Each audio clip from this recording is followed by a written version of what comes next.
Very good afternoon to everyone. जान ही नहीं आप, बड़े दुख से कहना पड़ रहा है, यू पीपल हैव, आप लोगों के पास जान ही नहीं है। क्या कर रहे थे जी? हाँ, क्या टाइप कर रही हैं? हाँ, टाइप ही करते रहिए आप, खाली देख ले पहले। ये कौन सा लैंग्वेज था आपका? हाँ, मतलब नहीं, वो समझ में आ गया, पर आपके हमारे बीच में कुछ फासला है। आप क्या उनके साथ समझ रही हैं कि देख ले पहले? मोबाइल में देख रही थी, हमने बोला कि क्या देख रही हैं? हाँ, हमने बोला टाइपिंग कर रही है, तो मुझे दिखा रही है, तो मैं तो दिख गया कि क्या था, तो फिर बोले देख ले पहले। मतलब मान सम्मान तो एकदम खत्म ही हो गया है, कोई एथिक्स नहीं रह गया।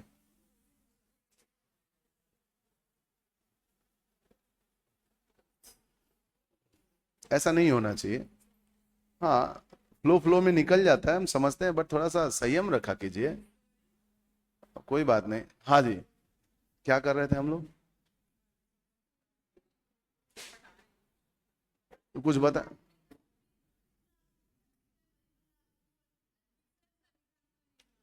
अधिकृत क्यों किया?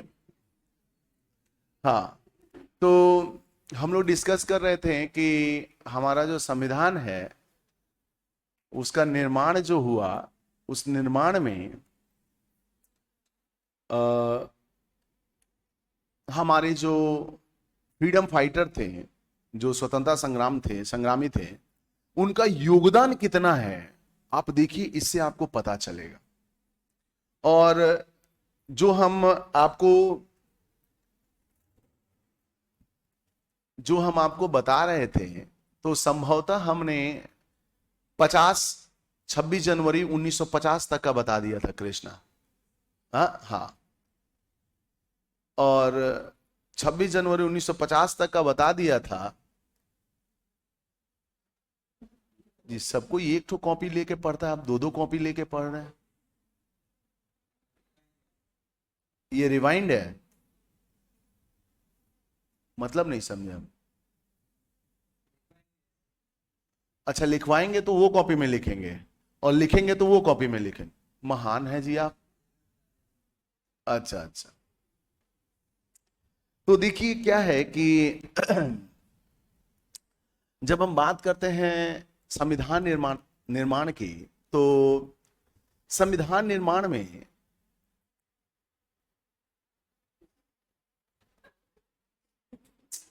क्लास कैसे कंटिन्यू करें, हमें समझ में नहीं, हमें लग ही नहीं रहा कि हम अधिकारियों की क्लास ले रहे हैं।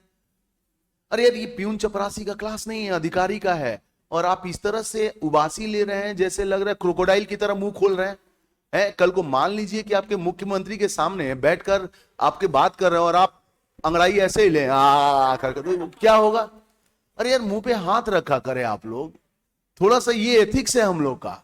सही बता रहे हैं आपको। आज तक रिसर्चर भी फेल हो गया कि आपको उबासी आ रहा तो आपको देखेंगे तो हमको क्यों नहीं आएगा, हमको भी आएगा। ये बड़ा बीमारी, बहुत तेज बीमारी है ये। और आप बगल में बैठे हो यार, आप इनको समझा रहे हो कि हाँ, आप मुंह खोल के मतलब उबासी लेते रहो। ओके, तो अब देखिए तो जब हम बात करते हैं कि, तो हमारे जो फ्रीडम फाइटर थे, वाकई में उन्होंने बहुत संघर्ष किया संविधान को बनाने में, और वो हमें दिखा भी, और दिखेगा भी, अभी आगे और दिखेगा। तो संविधान निर्माताओं ने क्या किया कि हमारे संविधान में कुल हमारे संविधान निर्माताओं ने क्या किया कि कुल 395 अनुच्छेद डाले। ठीक है, कुल 395 अनुच्छेद डाले। अनुच्छेद मतलब जो दिमाग को छेद कर दे। आर्टिकल्स, धाराएं, यही कह सकते हैं ना, धाराएं। तो कुल 395 धाराएं डाली, और उसके बाद इन्होंने भाग जो डाला, भाग कितना डाला? बोलिए ना जी, आप लोग क्या सोच रहे हैं? हाँ 35 भाग डाला, वेरी गुड, 22 भाग डाल दिया, ठीक है। और अनुसूचियां जो डाली ना, वो अनुसूची डाली इन्होंने 8। यानी आप देखिए कि जब हम अनुसूची की बात करते हैं तो ये कुल मिलाकर भारत को ये संबोधित कर दिया कि भारत का संविधान एक लंबवत संविधान है, यानी बहुत लंबा बहुत बड़ा संविधान है, ठीक है। अब देखिए, किंतु सिलसिला यहां खत्म नहीं हुआ, अभी सिलसिला चलेगा, अभी चलेगा। कैसा चला? तो हम ये चीजों को ग्रहण किए 26 जनवरी 1950 को, यही किए ना जी, यही किए ना हम। हाँ ऐसे बोलो कि अच्छा लगता है, देखो हम भी कितने अच्छे से बोल रहे हैं आप लोगों से। तो भारत का 26 जनवरी 1950 में जब भारत का संविधान लागू किया गया, तो भारतीय संविधान में पहला संशोधन किया गया। आप देखिए, पहला संशोधन, पहला अमेंडमेंट जिसको हम लोग कहते हैं, पहला अमेंडमेंट 1951 में आया। और वो आया किस, हाँ वेरी गुड, हाथ उठा रही हो, कल तो आई नहीं थी तो ज्यादा पढ़ी होगी, तो बताओ तो पहला संशोधन किस संदर्भ में आया था? पता नहीं, अच्छा। पहला संशोधन आया था भूमि सुधार। जानते हो ना भूमि सुधार क्या है? कई दिन से तो नहीं आए थे, तो पढ़ रहे थे ना घर में बालक। ये क्या है? ये हल्का हल्का और कम कम क्या होता है? ये कौन सा शब्द है? ये बहुत दिक्कत है, ऐसा नहीं होना चाहिए। कहिए कि सर पढ़ रहे थे पर उस लय से नहीं पढ़ रहे थे जिस लय से पढ़ना चाहिए। हल्का हल्का, कम कम, ये क्या है यार, आप लोग अधिकारी की तरह जवाब दे ही नहीं रहे। तो आप देखिए कि भूमि सुधार लाया गया, लैंड रिफॉर्म लाया गया। अच्छा, ये लैंड रिफॉर्म लाया गया, किस लिए लाया गया था जी लक्ष्मीकांत? हाँ कविता बताएगी पहले, हाँ कविता किस लिए लाए? हाँ बोलो बालक।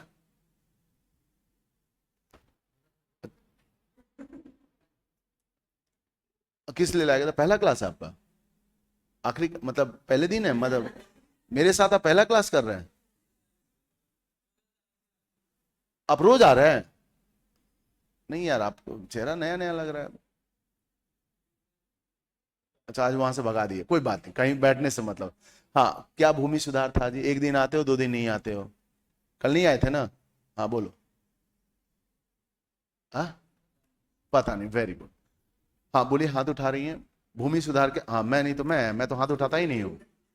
हाँ बोलिए। हाँ पता नहीं। हाँ जी अब बोलिए।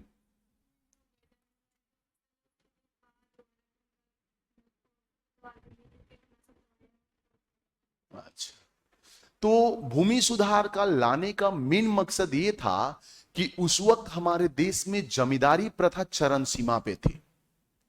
उस चरण सीमा को कम करने के लिए, क्योंकि उस वक्त जो जमींदार थे, कि एक जमींदार के पास 500-500 एकड़ जमीन था, 500-500 बीघा जमीन था। तो जो निम्न वर्ग के थे उनके पास जमीन था ही नहीं, सही मायने में मानिए तो क्या हुआ कि सरकार ने कहा कि हम भूमि सुधार लाएंगे और इस सुधार से परिवर्तन होगा। हालांकि जमींदारी प्रथा सरकार कहती है कि हमारे भूमि सुधार लाने से गया, गलत कहती है। वैसे भी सरकार सब सही थोड़े बोलती है, क्या जी? हाँ, तो भूमि सुधार खत्म हुआ कैसे? तो भूमि सुधार खत्म हुआ हम लोग के वजह से। सर हम लोग की वजह से कैसे? तो हम लोग की वजह से ऐसे खत्म हुआ कि पहले के, आज से 50 साल पहले आप नोटिस कीजिए, एक एक घर में जो परिवार की संख्या होती थी वो दर्जन के भाव से चलता था। बाप मर गए, बेटे 6 4, उनमें संपत्ति का बंटवारा, वो मरे तो उनके बेटे में। तो इस तरह से आज हमारे पास जमींदार रहा ही नहीं। क्यों? क्योंकि जो जमीन रहना चाहिए वही नहीं रहा, तो जमींदारी कहां से आएगी?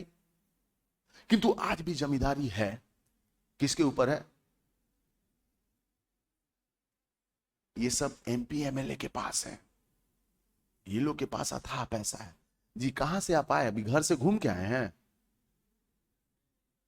जो नहीं, इससे पहले 2 दिन आप कहाँ थे? तो घर पे, कहाँ घर है आपका? बूंदी है ना, तो वहां से बूंदी खा के आए हो ना?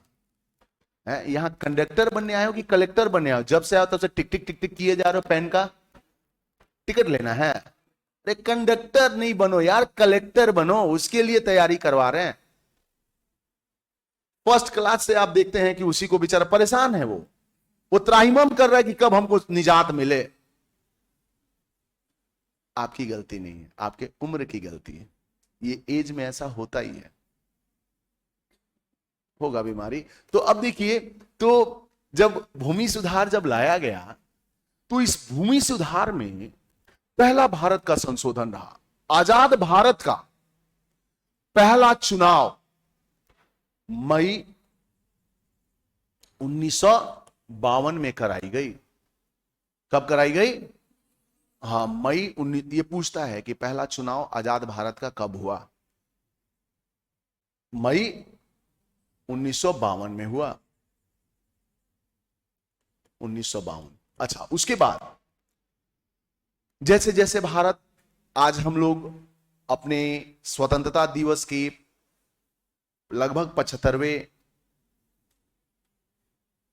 वर्ष को मना चुके होंगे, मना लिए ना? तो जब संविधान बनाया गया था तब हमारे पास 395 अनुच्छेद थे। आज कितने अनुच्छेद है मिस्टर कृष्णा? संभवतः बड़े होंगे। अरे बोलो ना हाँ या ना, संभवतः बड़े होंगे जी, बड़े होंगे ना? वो लोग यस बोला, आप ऐसे ऐसे क्या कर रही हैं? अरे हाँ ना बोलिए, हाँ जी अब बोलिए, बड़े होंगे ना? ये क्या था? बड़े नहीं है। हाँ जी बड़े होंगे। कितने हुए होंगे? 450 जी, हाथ उठा रही हूं, बड़े हैं।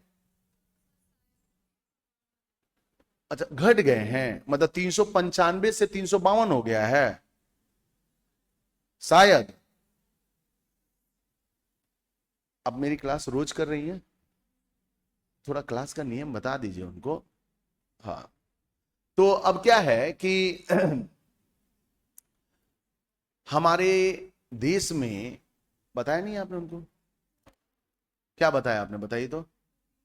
चुप ही रहो। क्लास के नियम बताने को बोले मैंने, ये बोर्ड का नियम नहीं बोले वो बताने को। क्लास का नियम है कि हाथ मना करो नहीं उठाने को, नहीं तो फिर आपसे भी प्रश्न पूछेंगे, उनसे भी पूछेंगे। क्लास के नियम है।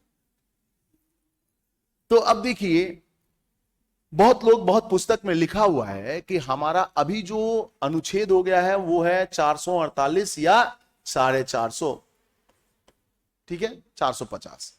किंतु जब आपके प्रश्न में, जब आप प्रतियोगिता परीक्षा देने जाएंगे, वहां पर प्रश्न पूछा जाए कि भारत में वर्तमान में कितने अनुच्छेद है, तो हम लोग इसी का नाम लेंगे। अब पुस्तकों में लिख दिया है 450, लिखा है ना? नहीं लिखा है? तो ये कहिए कि आप नहीं देखिए, ऐसे ऐसे क्या कर रही है कि नहीं लिखा है? हाँ, समझ रहे हो मिस्टर लक्ष्मीकांत? हाँ, तो उसमें क्या है कि, तो अब आते हैं थोड़ा ये भी समझते हैं कि 450 कैसे हो गया, क्योंकि ये भी एक कई पुस्तक में बताया नहीं गया, विख्यात नहीं किया गया, उसको एक्सप्लेन नहीं किया गया, इजंट? हाँ जी आइए।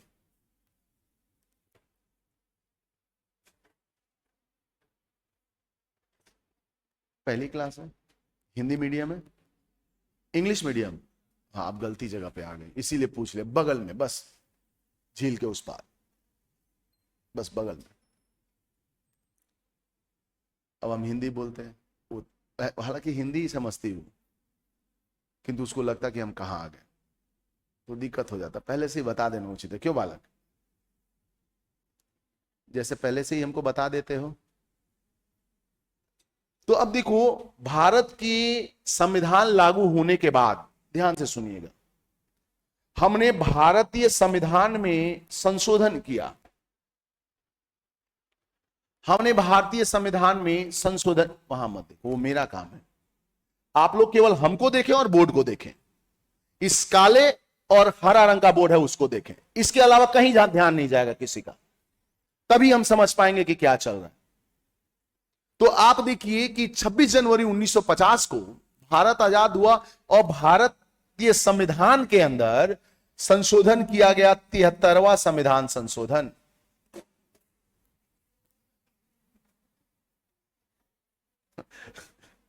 विचित्र विडंबना है हमारी क्लास की, 1992, यानी हम बात कर रहे हैं संविधान संशोधन की, संविधान संशोधन की बात कर रहे हैं।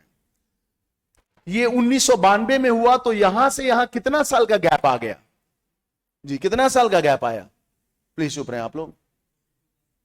कौन सही बोल रहे? बोलो।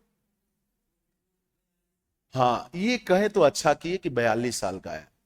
इंग्लिश तो बोलते नहीं हो और 42 इंग्लिश बोल दिए, ग्रेट हो आप यार। तो वैसे शुभ नाम आपका क्या है? प्रियांशु। तो प्रियांश, ये देखो, ये 42 साल बाद हमने अपने संविधान में चेंज किया, तो निसंदेह ये हमारा बात करता है पंचायती राज से, पंचायती राज से यह बात कर रहा है, पंचायती राज से। तो ये एक नया विषय हो गया, ये 395 के बाद में आना चाहिए, अनुच्छेद 395 के बाद आना चाहिए ना? अरे बोलो ना जी हाँ या ना? हाँ, बूंदी से आए हो हाँ ना, कुछ बोल ही नहीं, खाली टिक टिक टिक टिक किए गए हो। हाँ, तो अब तो रोक दिए। तो अब क्या है कि 395 के बाद आना चाहिए, किंतु ये आया कहां है? 243 क यानी ए से लेकर 243 ओ तक। इसका मतलब ये आप समझ जाइए कि 42 साल के बाद संविधान में कुछ नई चीजें डाली गई, तो भी हम जो अनुच्छेद लेकर आए वो हम 395 के बाद नहीं लाए, 395 के पहले लाए। अब इसको लिखते कैसे हम लोग? 243 क, 243 ख, ग, ऐसे करके हम लोग का यहां तक आता है। ठीक है, हम लोग भारतीय हैं, हम लोग एक नई नई चीजों का आविष्कार करते हैं, पता है जीतू? तो वो क्या आविष्कार किया हमने? हमने इसको कह दिया 243, 244, 245, 246, 247, 248 और ऐसे चल के ये आ गया है 450 तक। आई बात समझ में?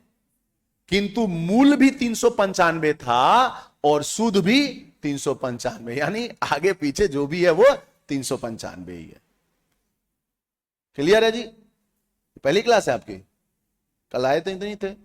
आए थे, अच्छा वहीं बैठे थे। हाँ, याद आते, भूल जाते हैं आप लोगों के साथ रह के, कुछ ना कुछ तो भूलेंगे। हाँ, बहुत अच्छा बहुत अच्छा बहुत अच्छा। अंतिमा, ये कौन है जी अंतिमा?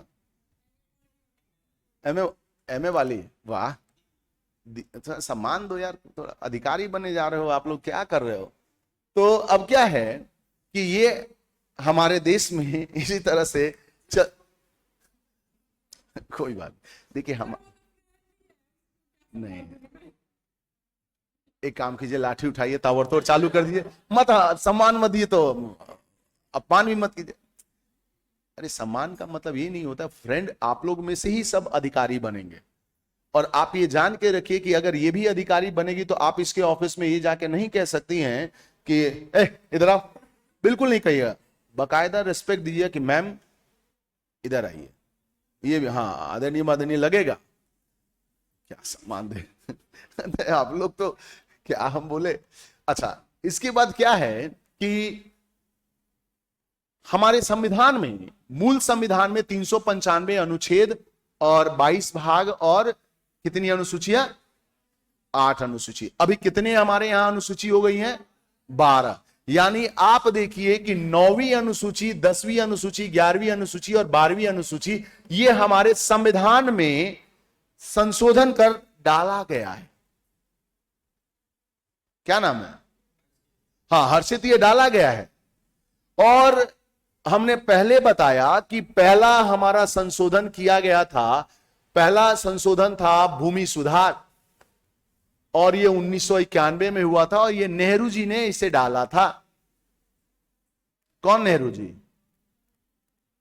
जोर से बोलो। जब आप सम्मान नहीं दीजिएगा तो ये कहां से देंगे यार? बिस्किट विस्किट नहीं है? क्या चाहते हो कि ऐसे ही प्राण दे दे यहां? अरे कुछ लाओ यार। हाँ, तो उसके बाद क्या है कि पहला संशोधन लाया गया और ये 9वीं अनुसूची में डाली गई। दूसरी बार जवाहरलाल नेहरू के पोते कौन है?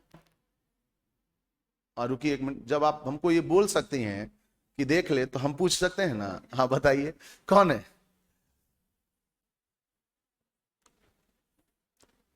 जवाहरलाल नेहरू के पोते हमारे ख्याल से राजीव गांधी ही होने चाहिए, कि परपोते होंगे वो? कौन होंगे? हाँ परपोते ही होंगे, पोते नहीं होंगे।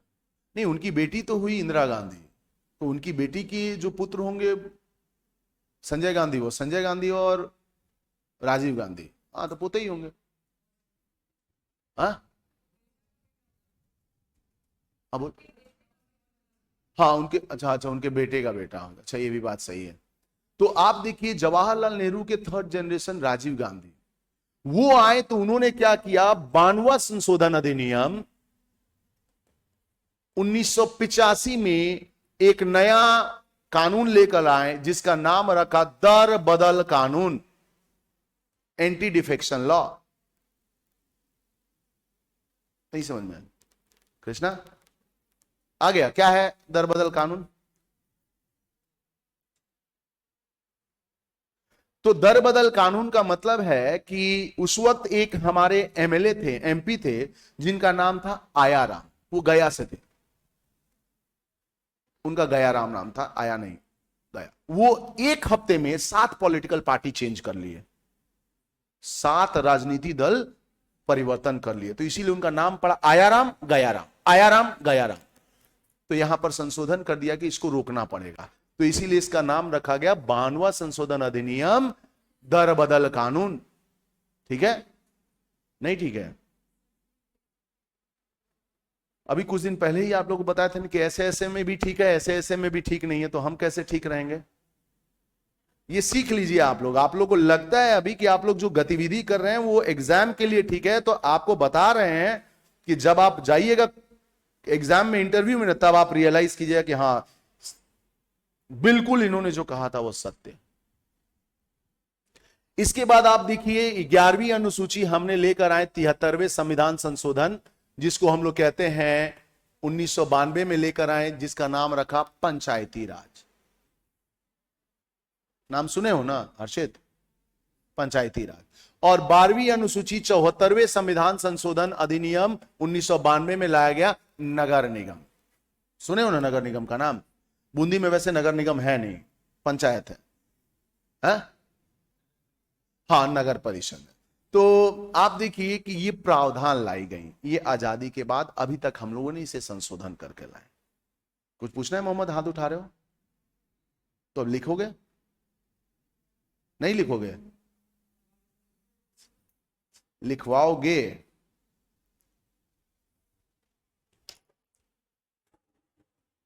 लिखवा रहे हैं, लिखो। लिखवा रहे हैं, लिखो। बात जानते हैं क्या है?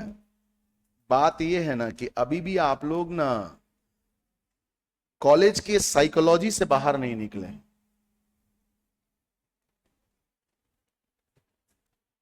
हो सकता है राजस्थान के लिए ये सब अच्छा भाषा हो, लिखवाओगे, हाँ, किंतु इंटरव्यू में जाओगे ना तो आपको एहसास होगा कि हिंदी अपने आप में एक बहुत शुद्ध शाकाहारी भाषा है। ठीक है? और आप हिंदी मीडियम से हैं, तो जो एग्जामिनर है वो आपसे उम्मीद करता है कि हिंदी के हर स्वर का सही तरीके से आप उच्चारण करें, तो वो ज्यादा जरूरी है हम लोग। ठीक है?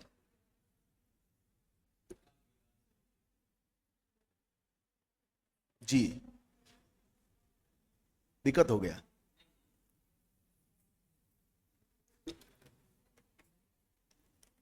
देखो मिस्टर बुंदी, अब दिक्कत हो या नहीं हो तो हम ही लेंगे क्लास, ठीक है। हाँ लिखिए, मोहम्मद लिखो अब, फयाज मोहम्मद नाम रखे हो, अच्छा नाम रखे हो। क्या नाम है? फयाज नाम नहीं है, फैजान। फैजान का मतलब क्या होता है? जिसके ऊपर जान दे दे। कुछ भी कैसे समझ लें?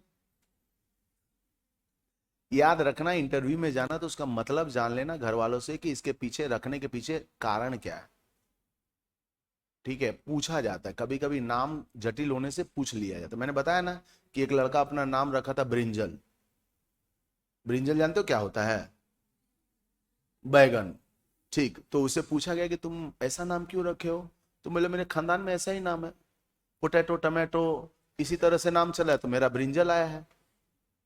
मेरे नीचे जो मेरी सिस्टर है उसका नाम लेडी फिंगर है, तो हम क्या करें? तो अब तो उसके पीछे उसका अपना लॉजिक था, ठीक है।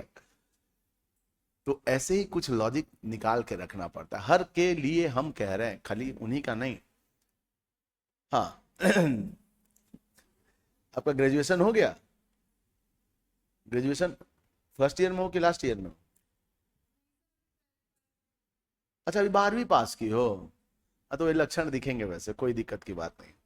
हाँ जी, हम लोग अब लिखें, संविधान का निर्माण चालू किया जाए जी। अब लिखा जाए।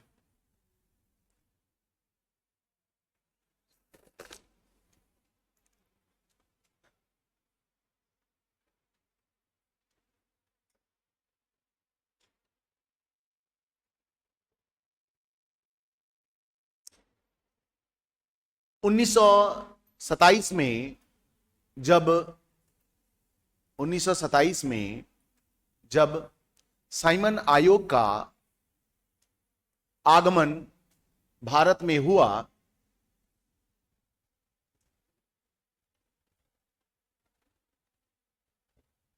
आगमन भारत में हुआ, तो इस आयोग के प्रति भारतीयों ने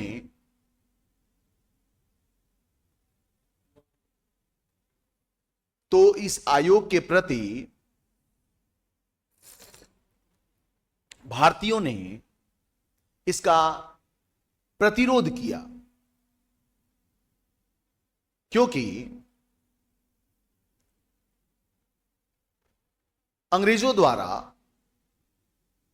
क्योंकि अंग्रेजों द्वारा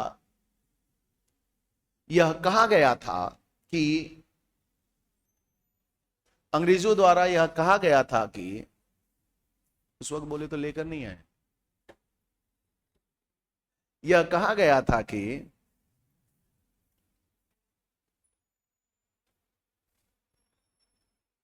प्रति 10 वर्ष प्रति 10 वर्ष के अंतराल पर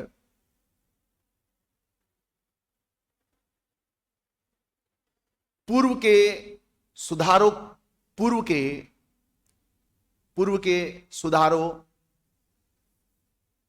को ध्यान में रखते हुए एक आयोग गठित की जाएगी।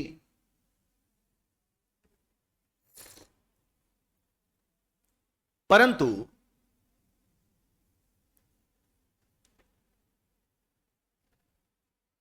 यह आयोग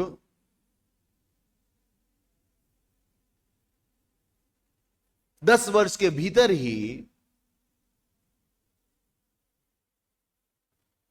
गठित की गई, और 10 वर्ष के भीतर ही गठित की गई। 10 वर्ष कहां से ले रहे हैं हम लोग? 1919 के अधिनियम से, जो एक्सप्लेन कर चुके हैं उसके अकॉर्डिंग चलेंगे। हाँ, 10 वर्ष के भीतर ही गठित की गई। और दूसरा कारण प्रतिरोध का यह था कि प्रतिरोध का यह था कि यह था कि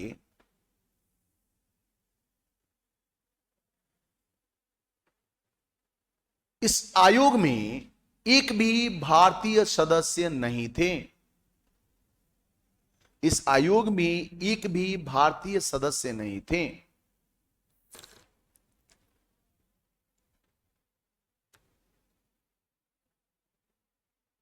परंतु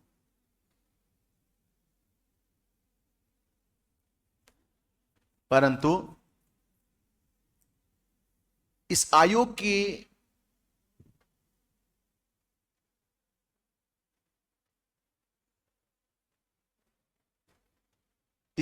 के प्रतिरोध में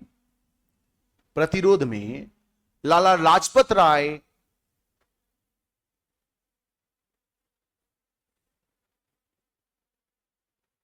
लाजपत राय का निधन हो गया। तभी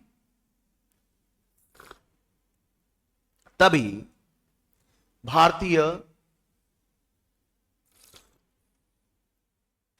भारतीय राजनेताओं ने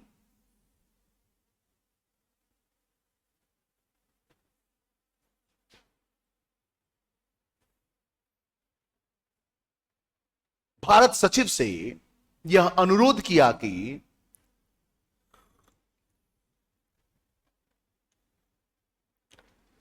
भारत सचिव से यह अनुरोध किया कि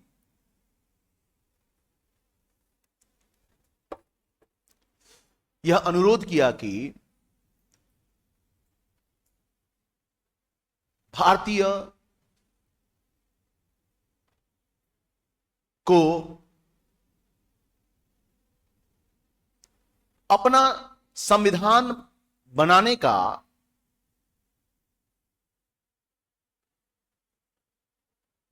संविधान बनाने का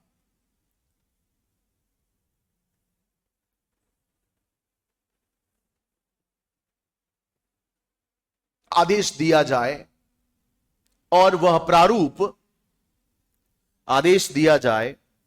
और वह प्रारूप भारत सचिव को सौंपी जाएगी।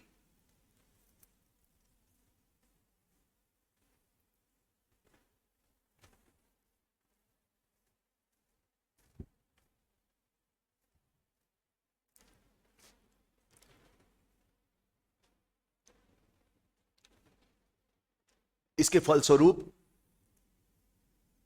1928 में 1928 में मोतीलाल नेहरू द्वारा भारतीय संविधान का प्रारूप तैयार किया गया। मोतीलाल नेहरू द्वारा भारतीय संविधान का प्रारूप तैयार किया गया।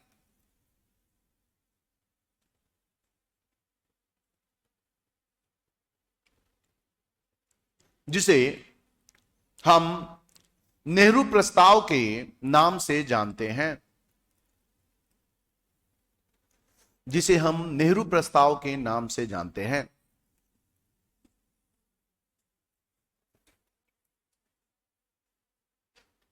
किंतु यह प्रारूप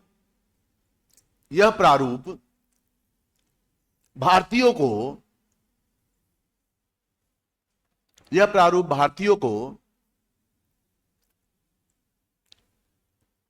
प्राधीन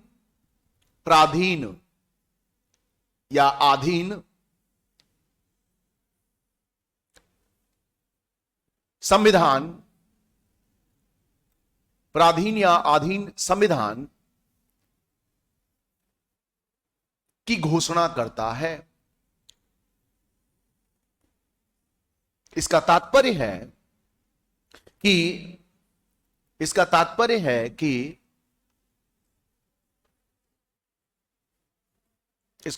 है कि भारत दैनिक कार्यों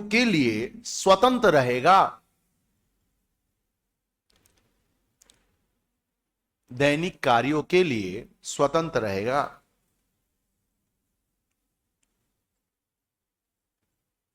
और रणनीतिक कार्यों के लिए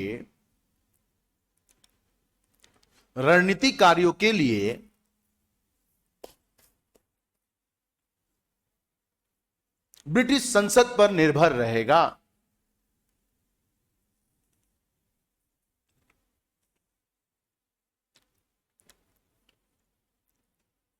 ब्रिटिश संसद पर निर्भर रहेगा।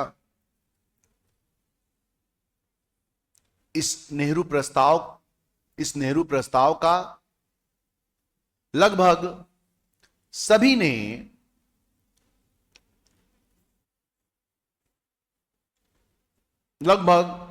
ने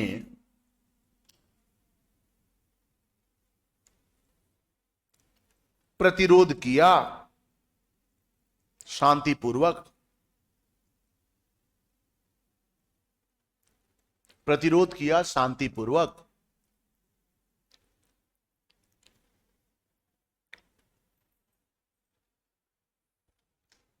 परंतु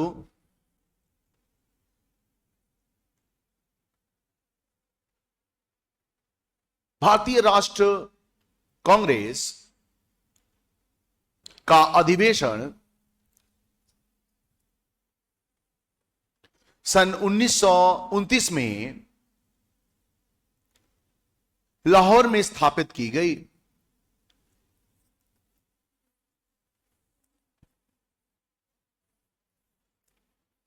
1929 में स्थापित की गई और इस अधिवेशन के अध्यक्ष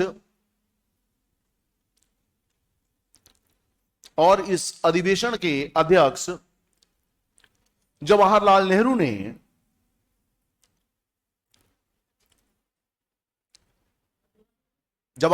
ने निर्विवाद एक प्रस्ताव पारित किया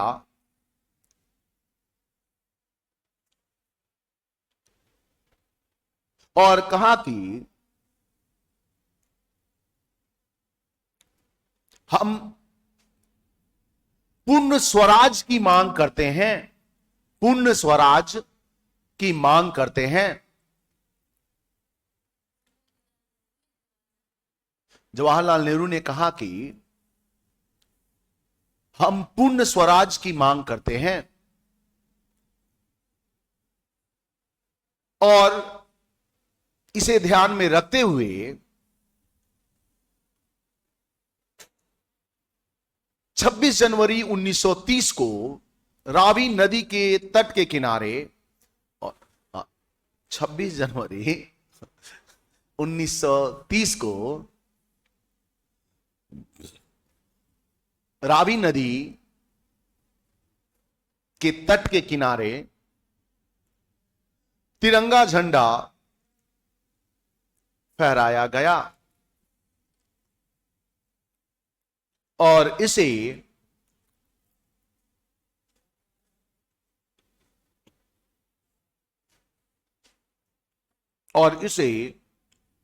स्वतंत्रता दिवस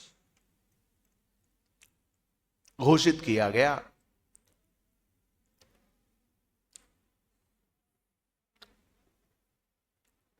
इसके बाद महात्मा गांधी द्वारा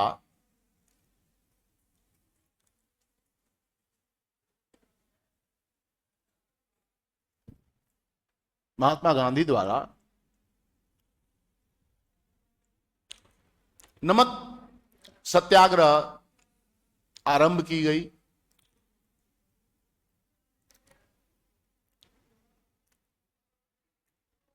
इसी बीच लंदन में गोलमेज सम्मेलन, राउंड टेबल कॉन्फ्रेंस, गोलमेज सम्मेलन की घोषणा की गई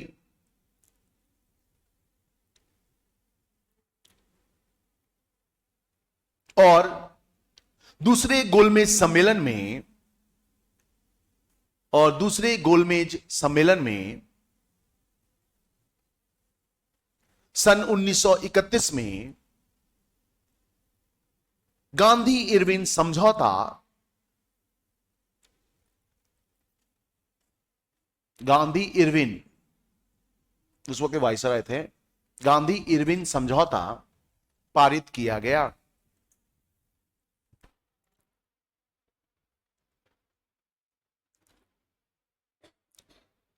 इस समझौते को ब्रिटेन के प्रधानमंत्री ने कहा कि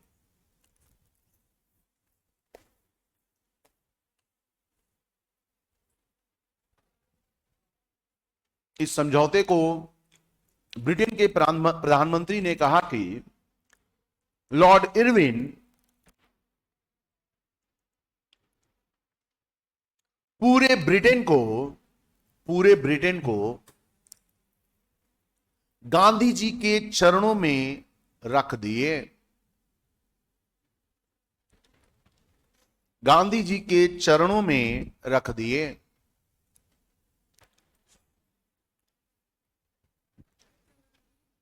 गांधी जी के चरणों में नहीं, वो उनका कहना था। क्यों? क्योंकि गांधी जी की आप सारी बातें मान ली थी। जो लोग आंदोलन कर रहे थे, जेल गए, उनको गांधी जी ने कहा छोड़ दो, तो कहा कि ठीक है हम छोड़ देंगे। जिनका दुकान टूट गया था, जिसका मकान टूट गया था, जो नौकरी छोड़कर ज्वाइन किया था, बोला उसको पुनः लेना पड़ेगा, बोला ले लेंगे। उसके बाद कहा गया कि गांधी जी ने कहा कि हमारे अपने लोगों को प्रतिनिधि दो, तो बोला दे देंगे। ठीक है। हाँ, गांधी जी के उस वक्त गांधी जी बहुत प्रभुत्वशाली थे। आप मान के चलिए उस वक्त के समय में ब्रिटेन शक्तिशाली देश था। और जब गांधी जी ने डांडी मार्च किया ना, सॉल्ट सत्याग्रह, तो ब्रिटेन के पेपरों में बड़ा बड़ा अक्षर से आने लग गया कि एक निहत्था व्यक्ति, निहत्था मतलब जो कोई शस्त्र न लिया हो, और उसने क्या किया कि ब्रिटेन को झुका दिया। क्योंकि गांधी जी तो आपको मालूम है कि वो आंदोलन करते थे, तो उनका आंदोलन शांतिपूर्वक आंदोलन। तो जो जो कहा गया था मान तो लिया, इसी वजह से इरविन को हटाया गया। और उसके बाद जो दूसरे वाइसराय आए, जो जो इरविन ने माना था उसको स्वीकार नहीं किया। प्लट नहीं मानेंगे, नहीं छोड़ेंगे, जाओ। तो आक्रोश बढ़ जाएगा। तो आक्रोश बढ़ा तो आंदोलन छिड़ गया। आंदोलन छिड़ गया तो अगला विवाद चालू हो जाएगा। यही बात समझ में? हाँ, क्या लिखा आपने? हाँ, चरणों में रख दिया। इसके बाद सन 1934 में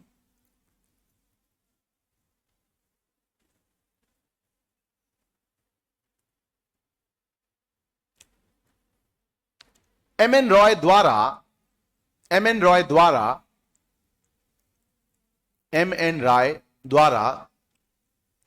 पहली बार संविधान सभा की मांग की गई।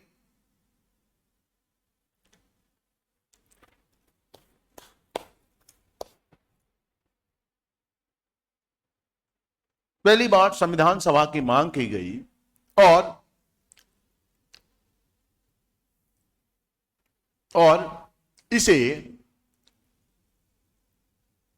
और इस प्रस्ताव को स्वीकारने के लिए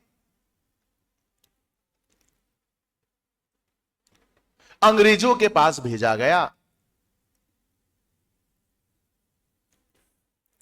परंतु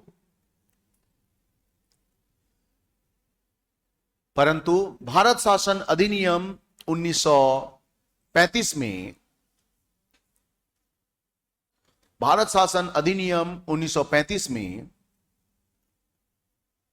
संविधान सभा की मांग को अस्वीकार किया गया या ठुकरा दिया गया। संविधान सभा की मांग को ठुकरा दिया गया।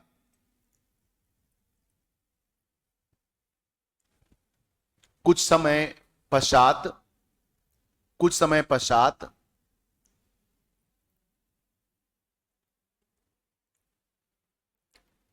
जवाहरलाल नेहरू ने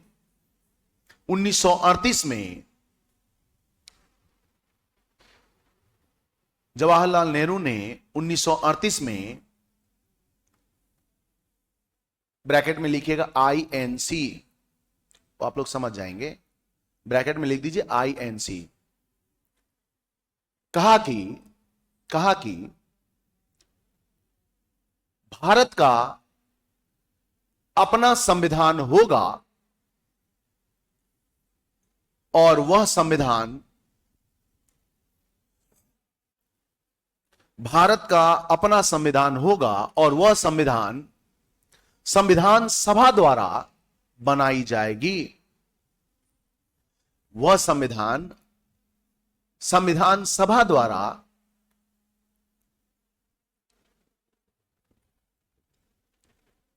बनाई जाएगी और भारत एक संप्रभुत्व देश होगा। और भारत एक संप्रभुत्व देश होगा।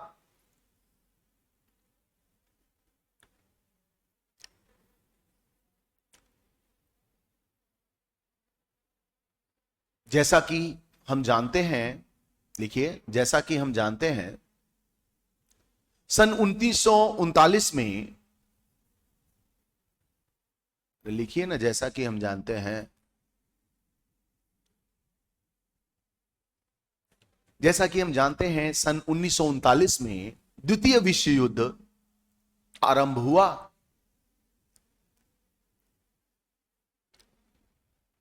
और इस युद्ध में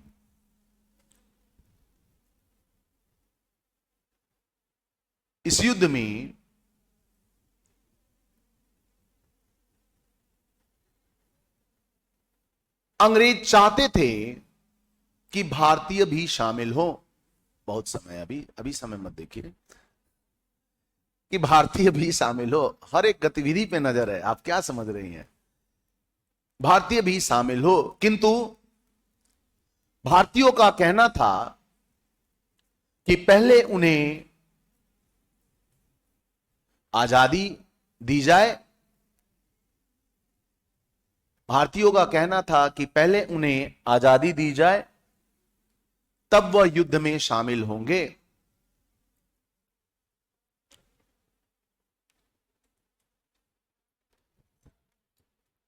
तब वह युद्ध में शामिल होंगे। इस विवाद को निपटाने के लिए, इस विवाद को निपटाने के लिए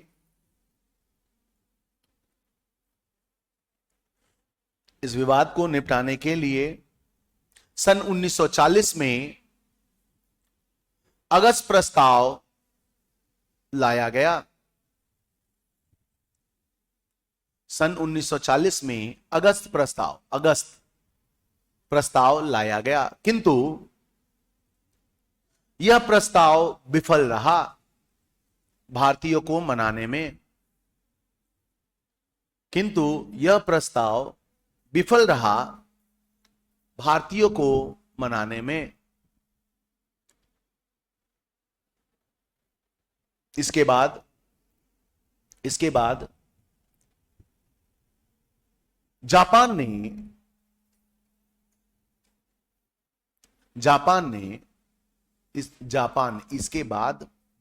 ने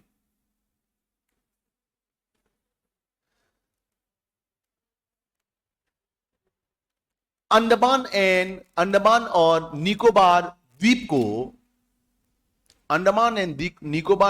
पर आक्रमण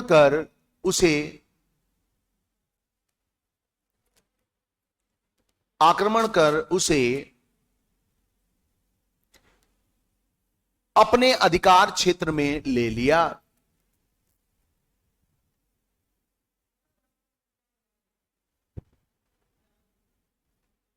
इसे ध्यान में देखते हुए ब्रिटिश संसद ने, हाथ दर्द देगा, लिखो, जब हम 1 घंटा 1.5 घंटा 2 घंटा बोलते हैं तब मेरा नहीं दर्द देता गला।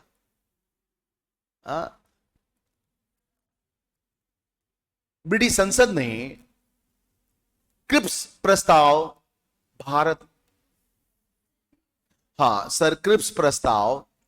भारत में भेजी 1942 में। सर क्रिप्स प्रस्ताव भारत में भेजी 1942 में, परंतु यह प्रस्ताव भी विफल रहा भारतीयों को मनाने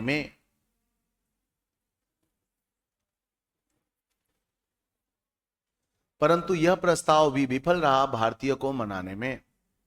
और एकदम सिस्टम से चल रहे हैं हम, जो जो लिखे हैं वही लिखवा रहे हैं। क्या देख रहे थे पीछे? अच्छा। ये सब लिखवा देंगे एकदम, कह जाए ना एकदम सिस्टम से लिखवाएंगे। 1942 अभी पहुंचे हैं ना। देखिए इसके बाद सन 1945 में, हाँ पी लो, अभी तो पीना ही पड़ेगा। सन 1945 में जब द्वितीय विश्व युद्ध अंत हुआ, तब ब्रिटिश संसद द्वारा 3 सदस्यीय, तब ब्रिटिश संसद द्वारा, हाँ वेरी गुड, ब्रिटिश संसद द्वारा 3 सदस्यीय, 3 सदस्यीय आयोग, जिसे कैबिनेट मिशन, जिसे कैबिनेट मिशन या मंत्रिमंडल प्रस्ताव कहा जाता है, 1946 में भारत भेजी गई।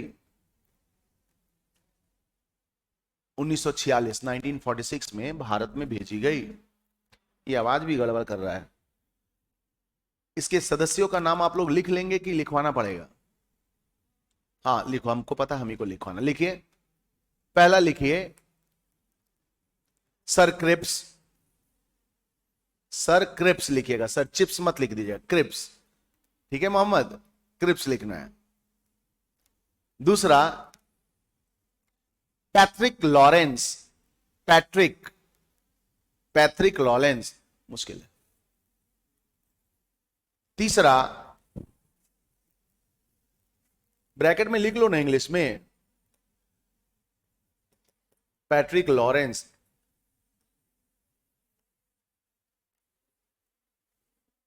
हाँ एग्जाम की बात कर रहे, बात सही कर रही है। उसके बाद लिखिए, उसके बाद और कौन था? पैट्रिक लॉरेंस, क्रिप्स और एवी अलेक्जेंडर। हाँ, A for apple, V for victory, और उसके बाद अलेक्जेंडर, एवी अलेक्जेंडर। हाँ Alexander, A V Alexander, A भी अलेक्जेंडर। अलेक्जेंडर तो पढ़ते ही हो ना, अब क्या चाहते हो? हाँ बोलिए। हाँ वी, अच्छा बन वाला, ओके। तो एवी अलेक्जेंडर लिखो, इसको ब्रैकेट में लिख के बंद कर दो। बंद कर दी? हाँ लिखिए, पहली बार इस आयोग ने भारत की मांगों को स्वीकार किया। भारत की मांगों को स्वीकार किया और भारत की मांगों को स्वीकार किया और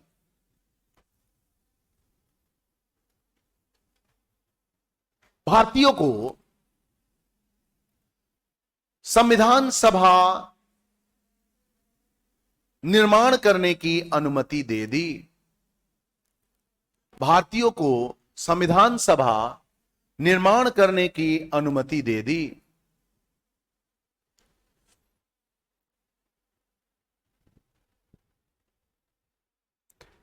लिख लिया आपने? हाँ लिख लिया। हाँ, इसके फलस्वरूप भारत में चुनाव कराई गई। 389 हाँ सीटों पर। Very good Mohammad. इसके फलस्वरूप भारत में चुनाव कराई गई कुल 389 सीटों पर। 89 नहीं, 89 ना, 389 सीट्स, जिसमें 292 सीट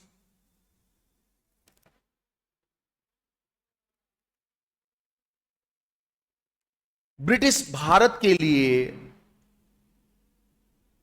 रखी गई थी और ब्रिटिश भारत, और 93 सीट 93, नहीं गलत था, आंकड़ा गलत था ना, हम कल कैलकुलेट किए, आप लोग भी तो कुछ भी कर देते हैं ना। 389 है, अगर 296 और 73 करेंगे तो कितना हो रहा है, 15, देखिए तो 2 हो रहा है, नहीं 15 नहीं, इसमें 7, 14, 15, 16, 17, ये 69 हो रहा है। तो यहां पे कितने की कमी आ गई, 20 की कमी आई, तो 20 ऐड करेंगे ना, तो ये 70 नहीं 93 कर लेना, तब जाके 389 सीट्स होगा। 93 सीट्स लिखिए, 93 सीट्स रजवाड़ों को दी गई थी, रजवाड़ों यानी राजा महाराजाओं को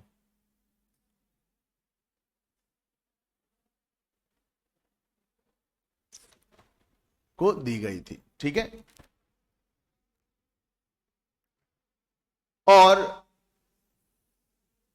और इसके बाद संविधान सभा की पहली बैठक, और इसके बाद संविधान सभा की पहली बैठक, संविधान सभा की पहली बैठक 9 दिसंबर 1946 में, 9 दिसंबर 1946 में क्या किया गया, गठित की गई। संविधान सभा की पहली सभा 9 दिसंबर 1946 में गठित की गई, जिसमें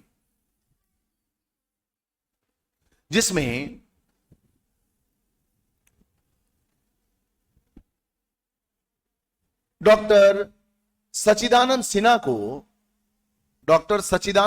को अस्थाई अध्यक्ष चुना गया। डॉक्टर सच्चिदानंद सिन्हा को अस्थाई अध्यक्ष चुना गया, और जवाहरलाल नेहरू को परिषद का उपाध्यक्ष चुना गया। जवाहरलाल नेहरू को परिषद का उपाध्यक्ष चुना गया।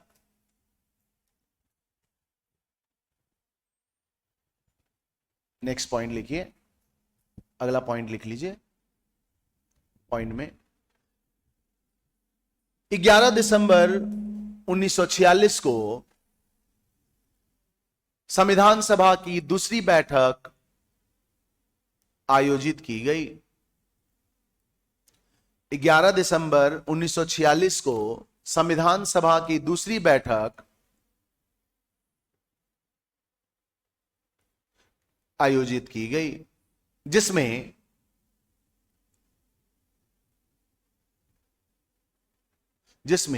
डॉक्टर राजेंद्र प्रसाद को संविधान सभा का स्थायी सभापति चुना गया, जिसमें डॉक्टर राजेंद्र प्रसाद को संविधान सभा का स्थायी अध्यक्ष चुना गया। वहीं एच सी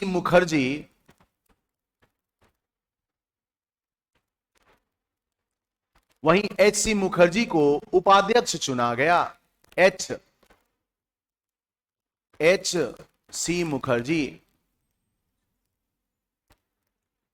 और बी एन राय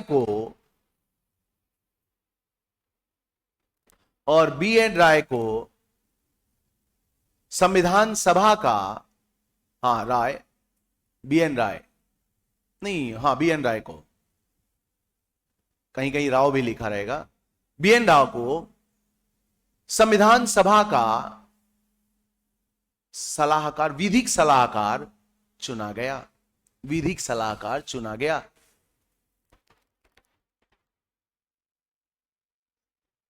नेक्स्ट 13 दिसंबर 1946 को संविधान सभा की तीसरी बैठक,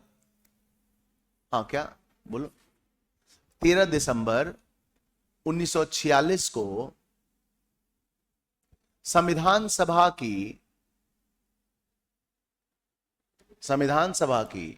तीसरी बैठक आयोजित की गई। इस बैठक में जवाहरलाल नेहरू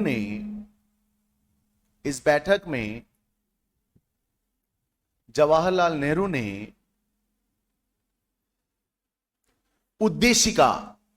उद्देशिका प्रस्ताव पारित की, जिसे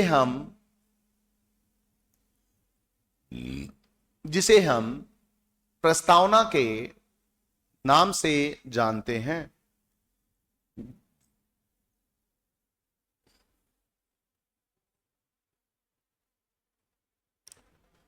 यह ध्यान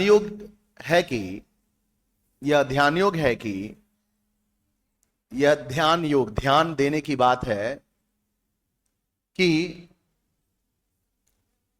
तीनों बैठक, संविधान सभा की तीनों बैठक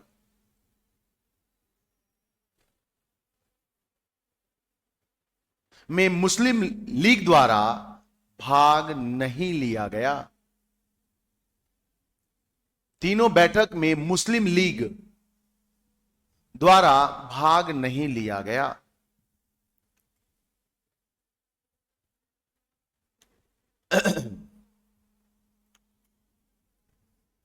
पंद्रह अगस्त 1947 को जब भारत आजाद हो गया, 15 अगस्त 1947 को जब भारत आजाद हो गया, तब संविधान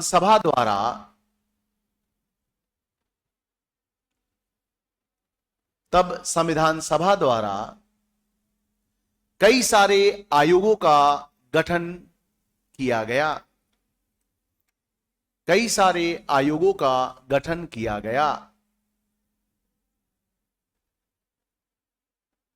जिसमें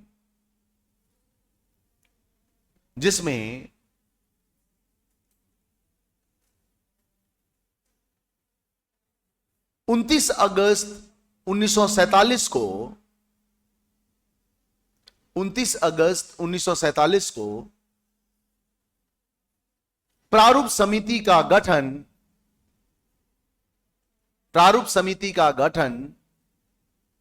एक ऐतिहासिक माना जाता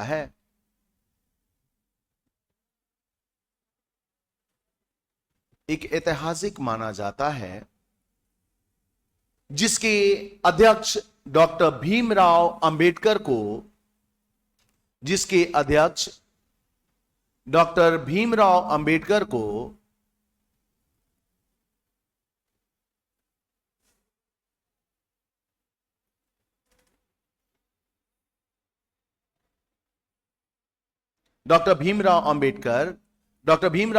को की गई, एवं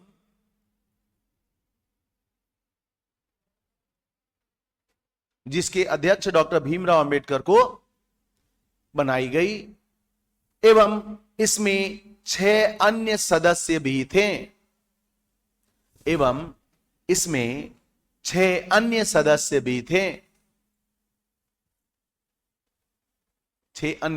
भी थे। इसका नाम आप लोग को लिख के लाना है कल, ठीक है, कौन कौन सदस्य थे। और सबसे ज्यादा इंपॉर्टेंट है, इसके लास्ट 2 जो नाम है ना, वो बहुमूल्य है, क्योंकि वो दोनों नाम प्रारंभिक परीक्षा में पूछता है कि कौन किसको हटा के बना, तो वो आपको लिख के लाना है, ठीक है। इसके बाद लिखिए, डॉक्टर भीमराव अंबेडकर द्वारा संविधान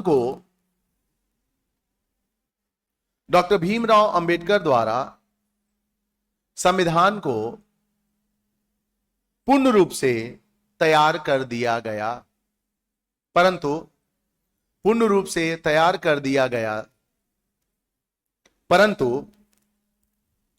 26 नवंबर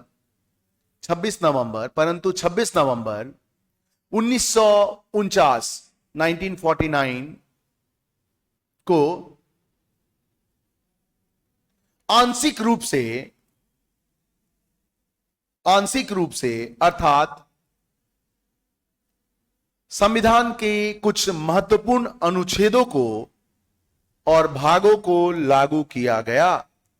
अर्थात संविधान के कुछ महत्वपूर्ण अनुच्छेदों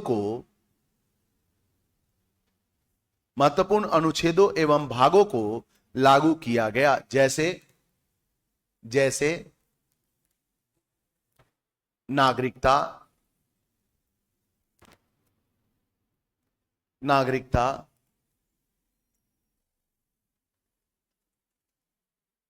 आपातकालीय प्रावधान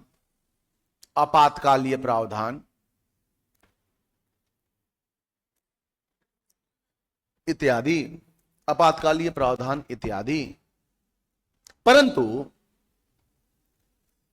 संविधान पूर्ण रूप से 26 जनवरी 1950 को लागू किया गया। परंतु संविधान पूर्ण रूप से 26 जनवरी 1950 को लागू किया गया।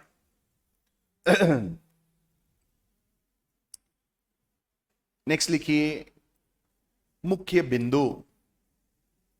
बूंदी लिखो मुख्य बिंदु, ठीक है। वहां बारिश हो रहा था जी, बहुत तेज, तो बाढ़ आ गया होगा, बाढ़ आ गई होगी वहां पे। हाँ लिखिए मुख्य बिंदु। पहला लिखिए संविधान को बनाने में कुल 2 साल 11 महीने और 18 दिन लगे। संविधान को कुल बनाने में 2 साल 11 महीने और 18 दिन लगे। नहीं फिर ऐसे, हाँ तो बोलो हाँ या ना। ये ऐसे वैसे क्या नाम है आपका? तो वंदना, अधिकारी बनने का थोड़ा लाना पड़ेगा क्वालिटी। हाँ दूसरा लिखो 11 महीने 18 दिन। जबकि देखो पिछले साल एसआई का पेपर हुआ था तो उसमें लिखा था 2 साल 11 महीने 17 दिन लगे थे और आरपीएससी ने उसी को सही माना। हाँ तो इसलिए सही माना क्योंकि वो लोअर लेवल एग्जाम है। सही हायर लेवल एग्जाम में जो संविधान में लिखा है वही करेंगे। कुल कितना खर्चा लगा था बालक? हाथ उठा रहे बोलो। कितना खर्चा लगा था बोलो, हाथ उठा रही थी। कितना खर्चा लगा था? किसी को आइडिया है? कुछ आइडिया है? संविधान बनाने में कुल कितना पैसा लगा था? कुछ अनुमान है? अनुमान? हाँ कविता बोलो। फिर भी 1 करोड़, करोड़ से ज्यादा था ना। 6.40 लाख यानी 6,40,000 रुपए में हमारा संविधान बनकर तैयार हो गया था। अरे आप 1947 की बात कर रही हैं, बहुत पैसा था। 6 लाख बहुत होता है, इतने सस्ते में हो गया था। नहीं 6 नहीं 64 लैक्स, नॉट 6 करे यार। हाँ 64 लाख, सॉरी 64 लाख में हुआ। और लिखिए नेक्स्ट पॉइंट, बाद में अंडरलाइन कीजिएगा। नेक्स्ट पॉइंट लिखिए मूल संविधान में मास्टर मोहम्मद फैज मोहम्मद लिख लो, उनका चेहरा बाद में देखना, वो साथ चलेंगे आपके। हाँ कुल संविधान में नहीं, मूल संविधान में 395 अनुच्छेद,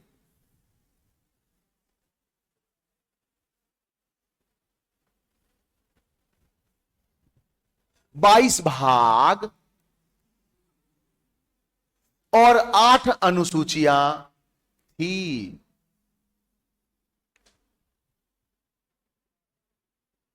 वर्तमान में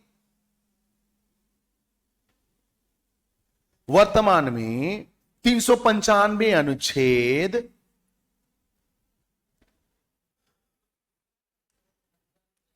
हाँ?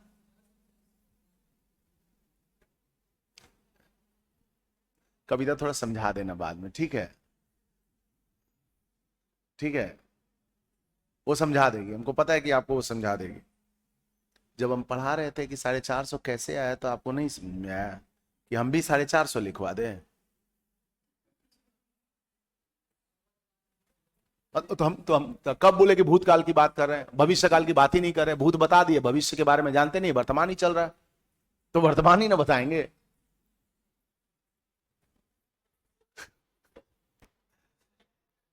वो भी बूंदी रहते हैं। अच्छा, कोटा से आए थे ना? बहुत दुख है। कोटा में मतलब आपका घर है कि वहां आप पेरेंट जॉब वॉब करते हैं?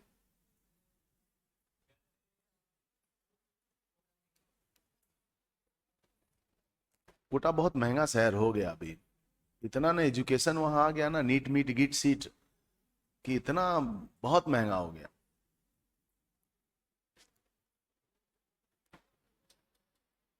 मोहम्मद, कंडक्टर बनने आए हो?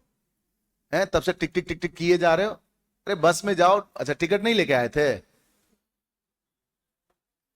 पास है आपका? इसको पास करो तो ज्यादा इंपॉर्टेंट है। पास फेल दिखा। हाँ, लिखिए।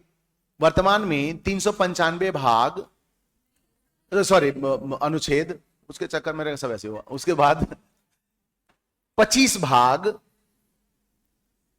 25 उसमें लिखिए कौन कौन से नए भाग जोड़े गए हैं। लिख लीजिए, नए भाग जो जोड़े गए हैं, 25 22 के बाद 3 जोड़ा गया है ना। हाँ, तो वो 3 लिख लेंगे। पहला लिखिए, भाग 4 क। भाग 4 क, 4A, मौलिक कर्तव्य।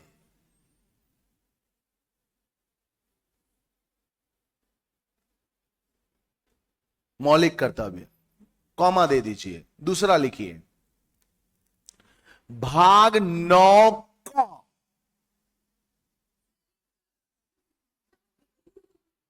अच्छा, ख लिखा दें? क, हाँ, क फॉर कबूतर। हाँ, लिखिए। लिखिए, लिख लिया आपने? हाँ, ये सब लिखने में आप तेज है। क, नगर निगम से संबंधित।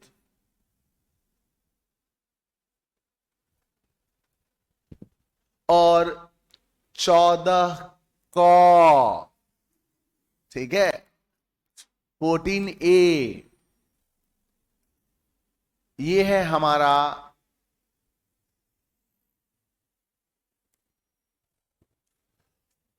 प्रशासनिक अधिकरण से संबंधित। देखिए, 14 तो हम लोग संभवतः ऐसे लिखते हैं, और क के आगे लिखना है प्रशासनिक अधिकरण। क्या लिखे हैं? लिख चुके हैं आप, एक ही चीज को 4 बार पूछ रही।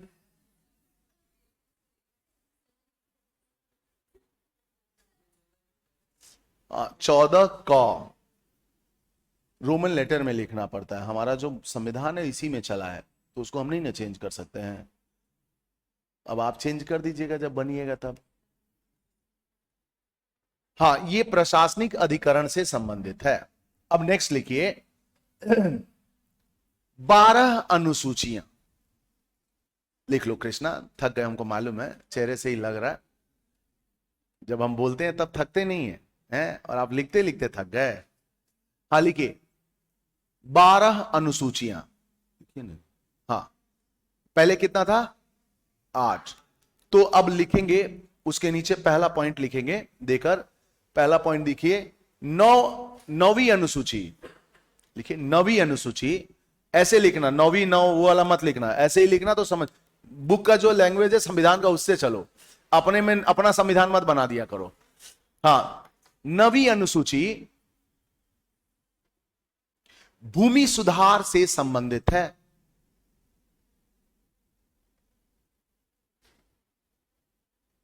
भूमि उधार नहीं, हाँ, सुधार से संबंधित है। भूमि सुधार से संबंधित है, जिसे प्रथम संशोधन अधिनियम द्वारा, प्रथम संशोधन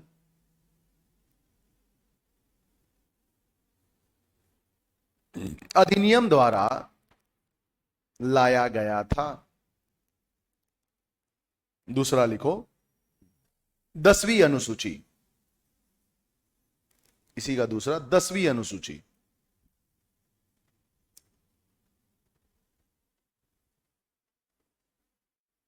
यह दल बदल कानून से संबंधित है, दल बदल कानून से संबंधित है। इसे इसे 52वें संशोधन अधिनियम,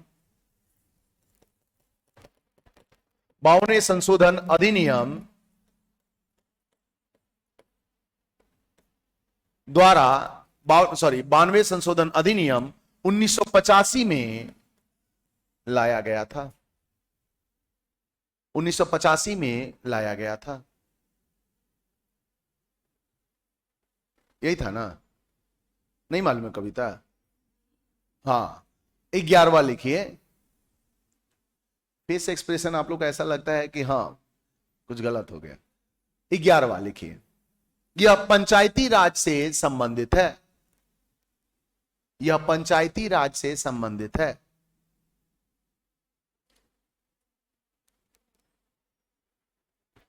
यह पंचायती राज से संबंधित है। इसे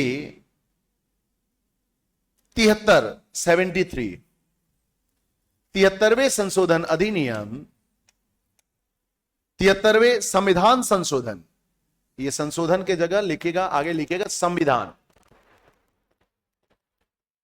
73वें संविधान संशोधन अधिनियम 1992 में लाया गया था।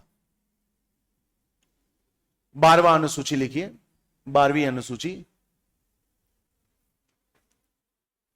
12वीं अनुसूची। हाँ, यह नगर निगम से संबंधित है,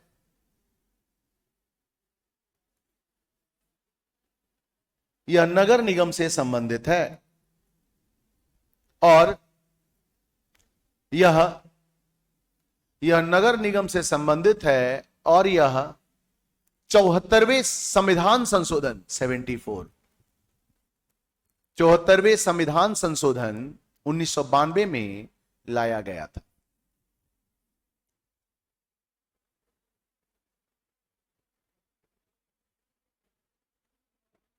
नेक्स्ट पॉइंट, भारतीय संविधान में लिखिए, भारतीय संविधान में 5वां पॉइंट अलग से लिखो, इससे के साथ नहीं है, अलग से लिख दो। हाँ, जो भी ठीक लिखी हो। भारतीय संविधान में पहला संशोधन 1951 में किया गया था, पहला संशोधन 1951 में किया गया था। नेक्स्ट लिखिए,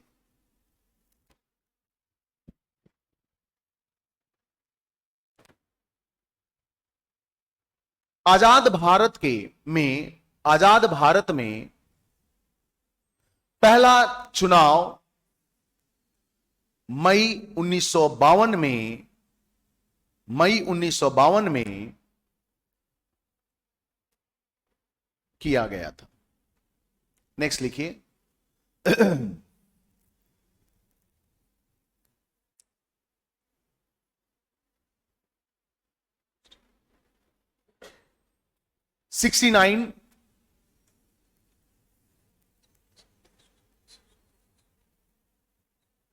उनहत्तरवें संशोधन अधिनियम, 69वें संशोधन अधिनियम द्वारा दिल्ली को विशेष दर्जा विशेष दर्जा, विशेष दर्जा अर्थात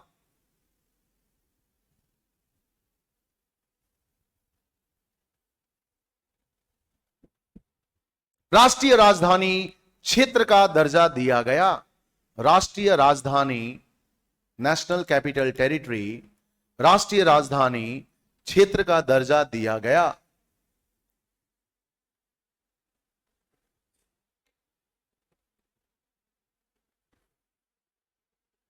यह हमारा संविधान का निर्माण था। इसमें आप लोगों को कुछ होमवर्क है। होमवर्क यह है कि जैसे हमारे आरएस के एग्जाम में पूछा था कि प्रारूप समिति के जो 6 सदस्य हैं, जी बुंदी हाथ उठा रहे हो, 6 सदस्य कौन कौन से हैं? बस इतने से लिखे तो दर्द कर रहा है। आप सोचो कि एग्जामिनेशन हॉल में जाओगे, 3 घंटे केवल लिखना ही है आपको, तो क्या स्थिति होगी। इसीलिए अभ्यास करेंगे हम। तो पूछा था आरएस के एग्जाम में, प्रारंभिक परीक्षा में, कि प्रारूप समिति में से इन सदस्यों में से कौन कांग्रेस का सदस्य था। और एकमात्र के एम मुंशी जो थे, के एम मुंशी वही सदस्य थे और कोई सदस्य नहीं था कांग्रेस का। और ये आरएस का यहां का एग्जाम में आया हुआ, इसीलिए आपको बोले कि उसके सदस्यों का नाम आप लोग को याद रहना चाहिए। हमको एग्जाम थोड़े देना है, अब लिखिएगा आप तो आपको याद आएगा।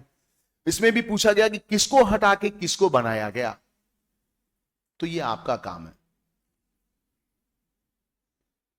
थोड़ा समझाया करो बालक। देखो अभी भी वो लड़का मान्य कंडक्टर बनना है,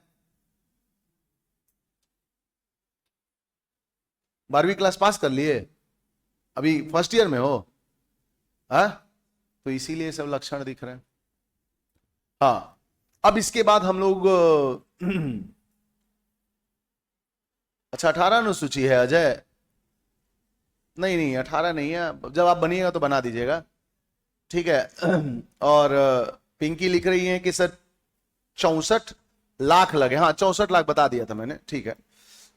1 आध लाख ले भी लेने कोई ठीक नहीं। तो अब देखिए, अब लिखिए हम लोग, नेक्स्ट हमारा जो चलेगा वो है भारतीय संविधान की विशेषता।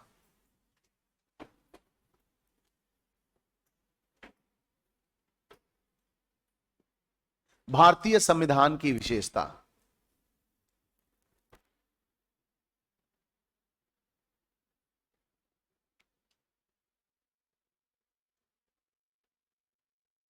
लिख लिया आपने?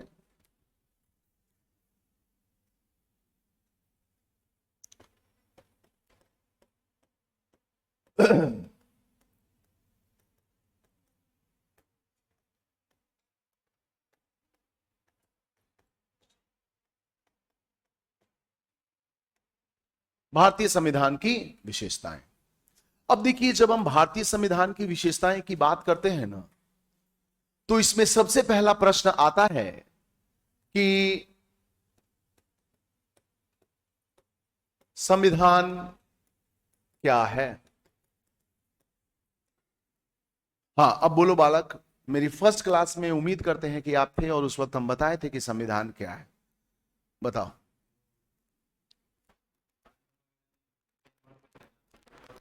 ये बता रहे हो कि पूछ रहे हो? है कि कानून वगैरह का निर्माण करते हैं ना, ये क्या है? ये बताने का तरीका गलत है। कंगी है दे, हम सब लेके रखते हैं। हाँ अब बताओ तो संविधान क्या है?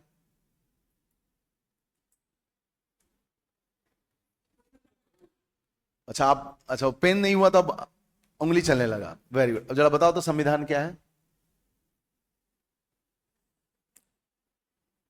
हाँ बोलो।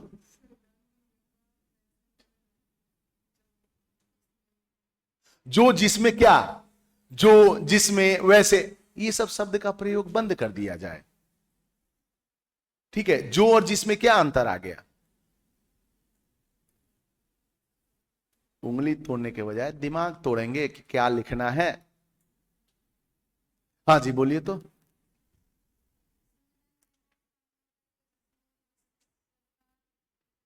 सरकार कथकली करती है। हाँ बोलिए, दोनों हाथ उठाइए आप, बहुत अच्छा लगा हमको। अच्छा, कानून और नियमों का लिखित दस्तावेज है, तो जिस देश में लिखित नहीं है तो उसका क्या होगा? तो हमने कहा लिखा है कि भारत के संविधान की व्याख्या कीजिए या परिभाषा। हाँ तो संविधान हम सामान्य तौर पर पूछ रहे हैं। हाँ अब बोलिए।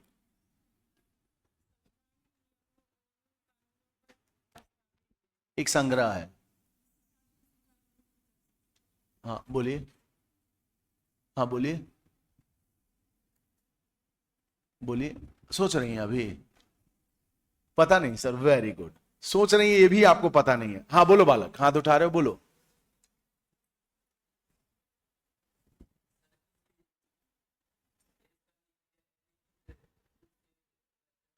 चलिए आपकी बात मान लिए, लिखित अलिखित के अलावा भी कोई संविधान है?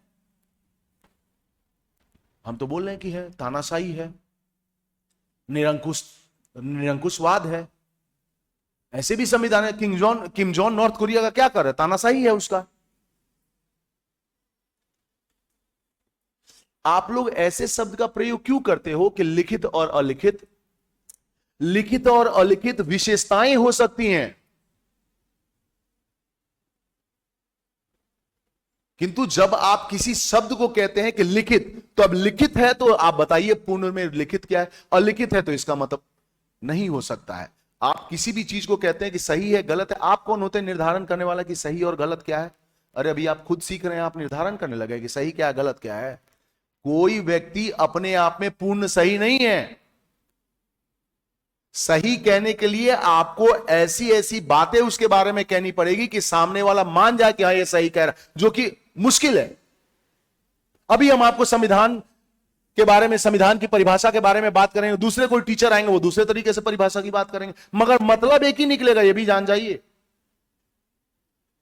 तो व्यक्ति विशेष के विचार जो है ना भिन्न होते हैं, आप इसमें पूर्ण नहीं कर सकते हैं, ये जान जाइए। बिल्कुल पूर्ण नहीं हो सकता है। हम लोग मानव है और मानव की प्रवृत्ति कहती है कि यह हमेशा गलती करेगा, ये जान जाइए। मानते हो ना बालक? हाँ, गलती तो करके ही आए हो, तो गलती ही है। हाँ तो देखिए, जब हम संविधान की बात करते हैं, हाँ समय बाद में देखना, जब से आई हो ना तब से कभी यहां समय देख रही हो, कभी जरूरी है कि यहीं पे घड़ी रहेगा तो होगा? आजकल तो सबके पास मोबाइल है। अच्छा चलो कोई बात नहीं, बताओ तो जरा संविधान क्या है? संविधान के अंदर क्या बंदर है? ये मतलब कौन सा तरीका है कि संविधान के अंदर, हम संविधान पूछ रहे क्या है तो संविधान के अंदर ये तरीका क्या है? अरे इतने दिन क्लास का हो गया, अब हम कुछ अच्छे शैली का प्रयोग किया जाए ना। हाँ बोलो।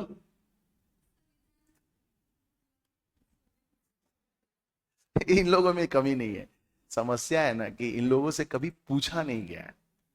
पूछने से ही पता चलता है आपको कि आप में गलती क्या है। ऐसा नहीं है, अभी हमारी क्लास खत्म होगी ना, सब अपनी भाषा में संविधान की व्याख्या कर देंगे, मैं रियली कह रहा हूं। किंतु जिस एग्जाम के लिए आप तैयारी करने आए हैं उसके अनुसार, उसके उसको ध्यान में रखते हुए वैसा जरा परिभाषा निकालिए ना, वो नहीं निकलता है। क्यों? क्योंकि हम हिंदी भी जो बोलते हैं ना वो दैनिक हिंदी है, लिखित हिंदी नहीं है जो हम लोग हमारे एग्जाम में जो डिमांड होता है। आपको पता है कि हिंदी जब हम लोग लिखते हैं तो एग्जामिनर चेक करने वाला भी हिंदी होता है, और वो स्वर व्यंजन ये सारे जो मात्राएं ये सब बहुत बारीकी से देखता है, क्योंकि अधिकारी बनेंगे तो आप लोग ये सब कर नहीं सकते।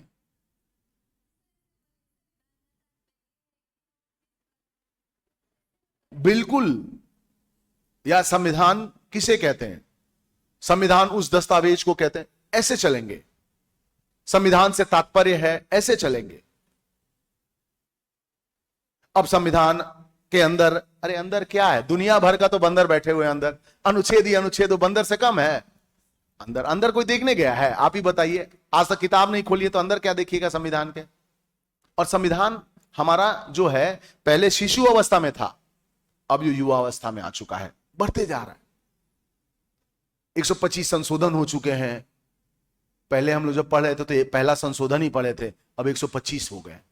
तो बढ़ेगा नहीं, दिन पे दिन उसके भी आकार बढ़ रहे हैं।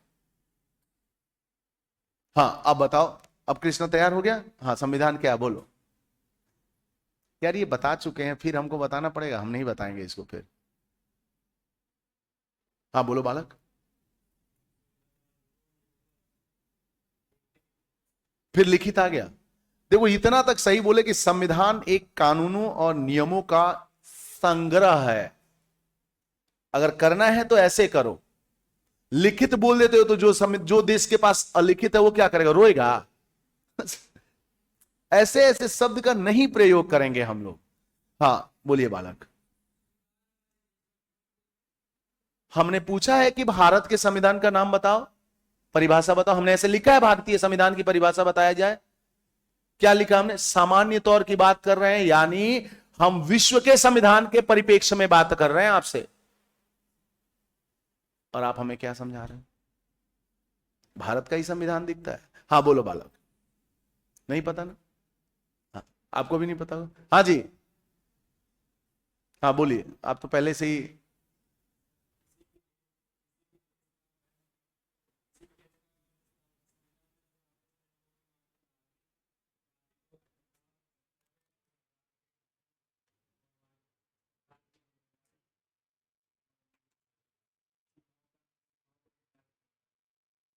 सीमाओं का निर्धारित होता है। हाँ बोलिए।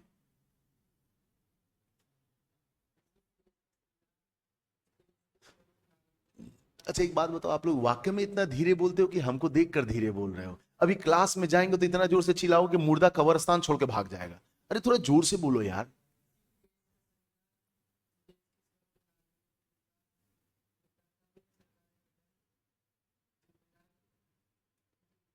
उनकी बर्बादी, जब जिम्मेदारी आए तो बर्बादी भी आना चाहिए। हाँ बोलिए लक्ष्मीकांत बोलो। भूल गए? Very good. देखिए ये आप लोग ना, नहीं एक्चुअली क्या है कि देखिए आप लोगों के पास अभी स्वर्ण अवसर है, गोल्डन अपॉर्चुनिटी है कि अपने में सुधार कीजिए। क्योंकि देखिए हम या यहां जो भी आएगा वो क्या पढ़ा रहा है उससे आपको मतलब नहीं रखना चाहिए।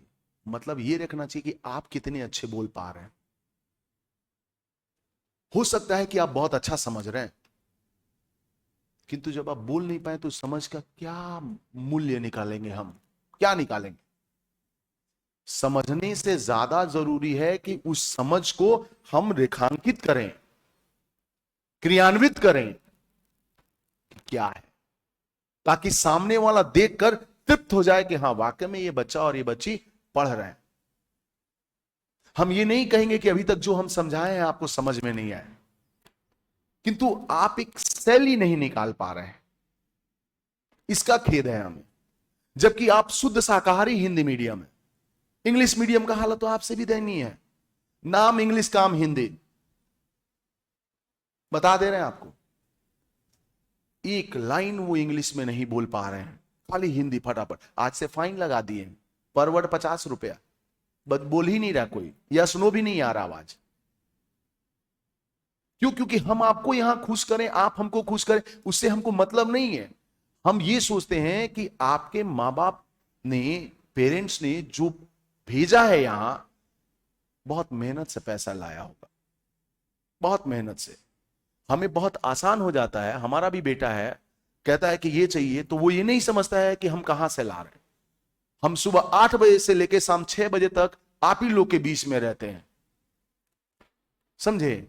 तो हम अपनी समझ सकते हैं कि स्थिति, किस स्थिति से हम अपने बच्चों की पूर्ति करते हैं। ये स्थिति आपके साथ आपके पेरेंट्स की भी है। आप लोग कहने को तो कह देते हो, रियलाइज किए हो कि वो कहां से ला के देते हैं? तो कुछ उम्मीद के लिए भेजा गया है ना आपको। आप खुद देखिए क्या उम्मीद ला रहे हैं आप। परंतु अभी भी आपके पास स्वर्ण अवसर है। हमने बोला था आपको पेपर लेकर आने के लिए, नहीं बोला था? नहीं बोला होगा आप लोगों को, नहीं बोला था ना कविता? हाँ नहीं बोला था, हाँ एक्सप्रेशन से पता, हाँ आप लोग को नहीं बोला था। कल आप लोग एक काम कीजिएगा, जो भी हिंदी पेपर आपको मिलता है, दैनिक पेपर जो न्यूज के लिए पढ़ते हैं, आप उसको कल लेकर आइएगा। कल आप लोग लेकर आइएगा, बहुत हो गया। आपको बताएंगे कि शैली का प्रयोग कैसे किया जाता है, आपके अपने शब्दकोश कैसे अच्छा बनाया जाए, और आप अपने आप को मूल्यांकन, अपने प्रश्नों का मूल्यांकन कैसे करें, यह हमें पेपर से सीखने को मिलता है। और सही बता रहे हैं, थोड़ा सा सीरियस हो जाइए आप। 12वीं और first year second year matter नहीं करता है, मैटर यह करता है कि आप जो क्लास में आए हैं तो उसका क्या निचोड़ निकालते हैं।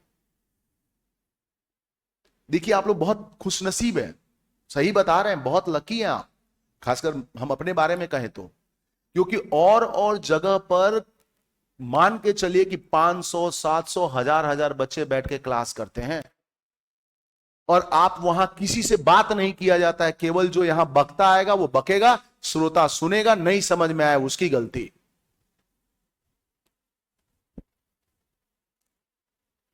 बता दे रहे हैं, आप बहुत लकी हैं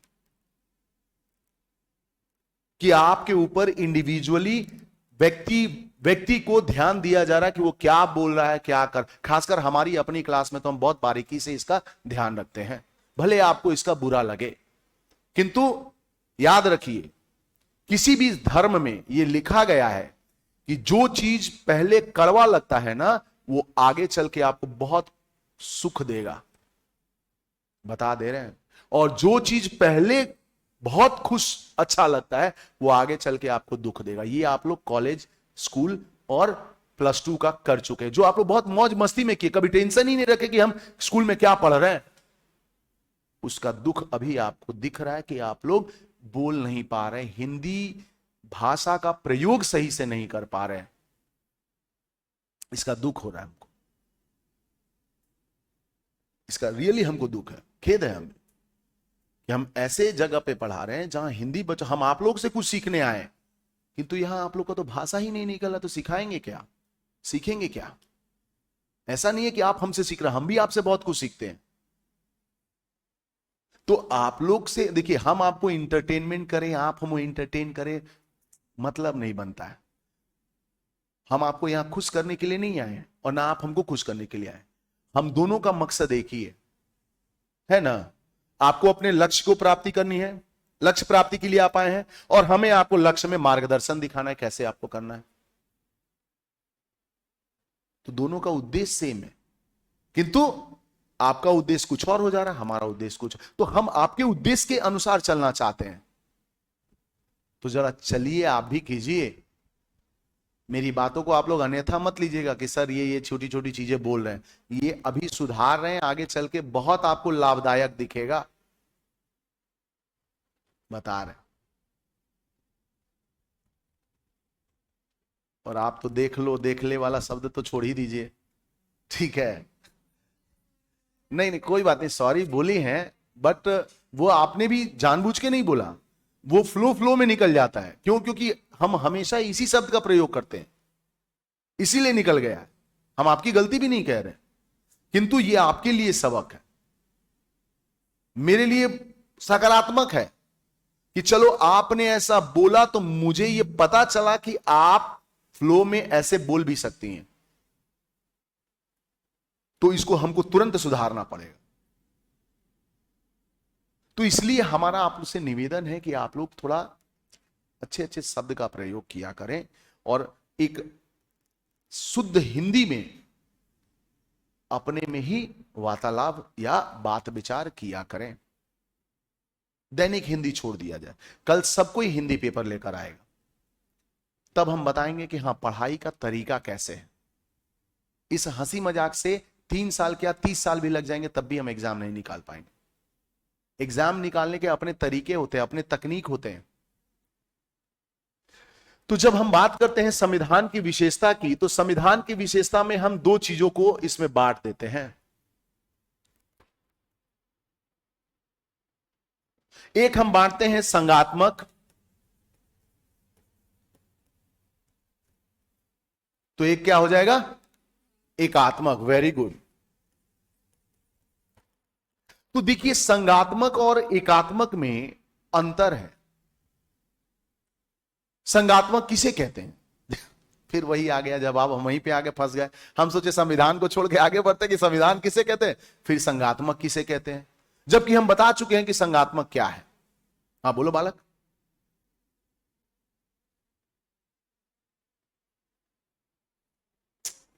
हाँ बोलो, हाँ बोलो बोलो बोलो। अच्छा बोलो, कौन बोल रहा था यहां से? संगात्मक किसे कहते हैं बोलो। देखो डरने से कुछ नहीं होगा, और डर के आगे जीत है। माउंटेन ड्यू पीने से नहीं होता है, जीत को हराने से होता है, मतलब हार को जीत में बदलने से होता है। हाँ बोलो क्या है संगात्मक? अभी बोल रही थी ना। थोड़ा हिम्मत रखो तो सब कुछ हो जाएगा। कहते हैं ना, मन के हारे हार है, मन के जीते जीत। मन जहां चाहेगा वैसा आप कर पाओगे, मन को पहले मना लो। हाँ जी, संगात्मक क्या है? जिसमें अनेक संग होते हैं। तो देखिए, हाँ बोलिए कविता। देखिए संगात्मक शब्द का प्रयोग सबसे पहले भारत शासन अधिनियम 1935 में किया गया था ना। उसमें संगात्मक का तात्पर्य हमने बताया, इनफैक्ट लिखवाया भी है आपको, कि संगात्मक से तात्पर्य है कि देश को चलाने के लिए एक से अधिक राज्यों का निर्माण, यानी केंद्र सरकार। और तो जब हम संगात्मक की बात करेंगे तो संगात्मक इसी के इर्द गिर्द घूमेगा। तो संगात्मक की, अच्छा हम अपने संविधान में, अच्छा विडंबना यह है कि हम अपने संविधान में कहीं भी संगात्मक शब्द का प्रयोग ही नहीं किए हैं। लिखा ही नहीं गया, वर्ड ही नहीं लिखा गया है, किस अनुच्छेद में है। किंतु जब विशेषता की बात आती है तो हम संगात्मक को कहते हैं कि भारत एक संगात्मक देश है, राज्यों का एक संग्रह है, जिसे संगात्मक कहते हैं। है ना, अनुच्छेद पहला क्या कहता है? इंडिया, भारत या इंडिया एक संघ है, राज्यों का संघ है। हाँ, तो आप देखिए ये क्यों कहता है। और अगर प्रश्न पूछ लिया कि क्या भारत एक संघात्मक राष्ट्र है, देश है, तब हम क्या लिखेंगे? सही बोलिए, बोलो। देखो ये अभी समझाए हैं कि कहीं भी हां और कहीं भी ना नहीं होता, हमेशा मध्य मार्ग होता है। हम कहेंगे कि भारत पूर्ण संघात्मक नहीं है जैसे अमेरिका में है, किंतु संघात्मक के लक्षण हमारे संविधान में निहितार्थ है, दिखता है। कैसे? तो संघात्मक का पहला लक्षण होता है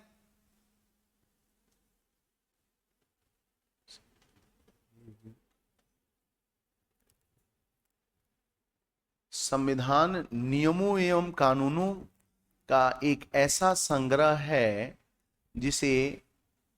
जिसके अंतर्गत किसी देश की शासन प्रणाली, न्याय,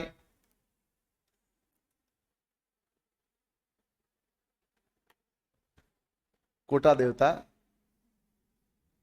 नहीं आपने कुछ नहीं किया। न्याय प्रणाली, नागरिकों के लिए, नागरिकों के अधिकार एवं कर्तव्यों की रूपरेखा तैयार करता है। संग्रह का अर्थ है शासन। ठीक है, जब क्लास आइए फिर हम बात करेंगे। ठीक, ऐसे तो लिखने को तो अब यहां से क्या ही समझाए, वैसे ठीक है।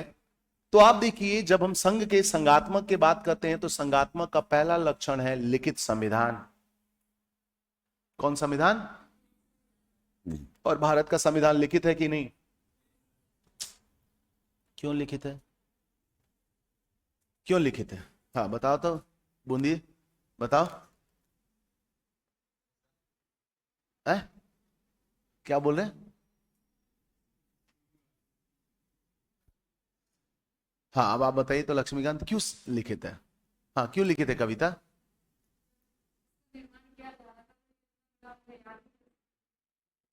अच्छा, इसीलिए लिखित था। Very good.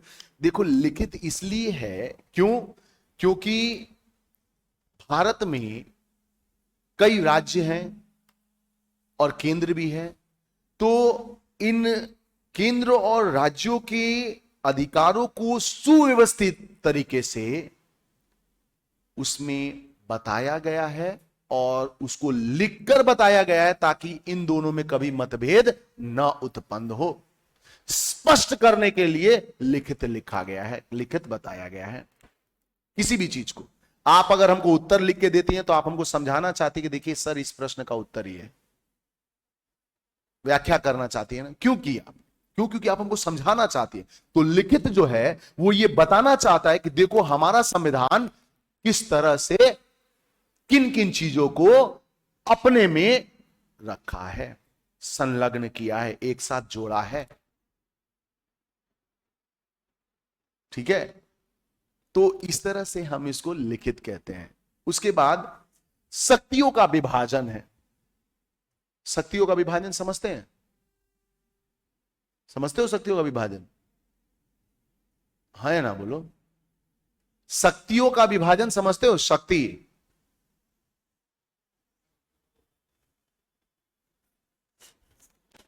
हाँ कृष्णा बोलो, समझते हो क्या होता है शक्तियों का विभाजन? अच्छा, यानी शक्तियों को बांटा गया है। किसमें किसमें? विभाजन मतलब तो बांटना ही होता है यार। और शक्ति तो पावर को ही कहते हैं। तो पावर को बांटा गया है, केंद्र सूची, राज्य सूची, समवर्ती सूची।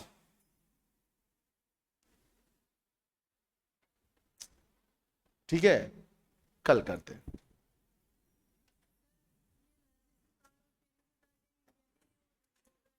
कौन बोल दिया?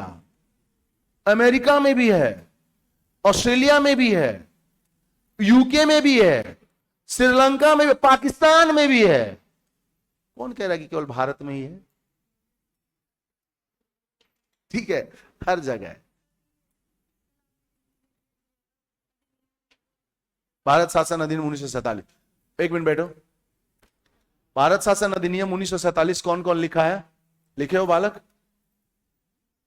हूं। भारत शासन अधिनियम 1947 कल आप आए थे, हम उसे दिए थे कि घर से करके लाइएगा। लिखे हैं? नहीं लिखे? काय में से लिखो? ये ऐसा फोन रखे हो अपने पास? इसको क्या कहते हैं? अंतरजाल, इंटरनेट।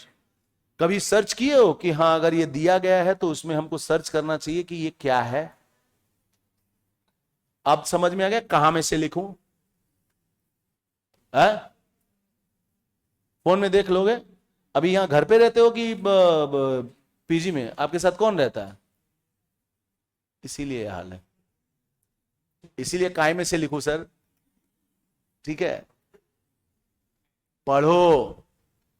समझे? अभी 12वीं पास किए हो ना, तो पढ़ो। अभी बहुत अच्छा स्वर्ण अवसर है आपके पास, निकाल सकते हो पहले अटेम्प्ट में। हाँ बोलो बालक, लिख लिए?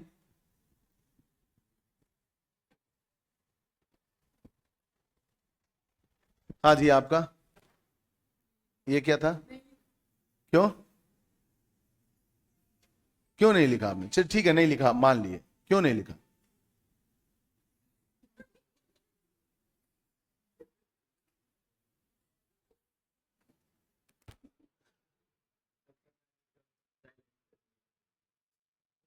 हाँ जी, आप लिखी हैं। वो तो क्लास में आके लिख रही थी। तो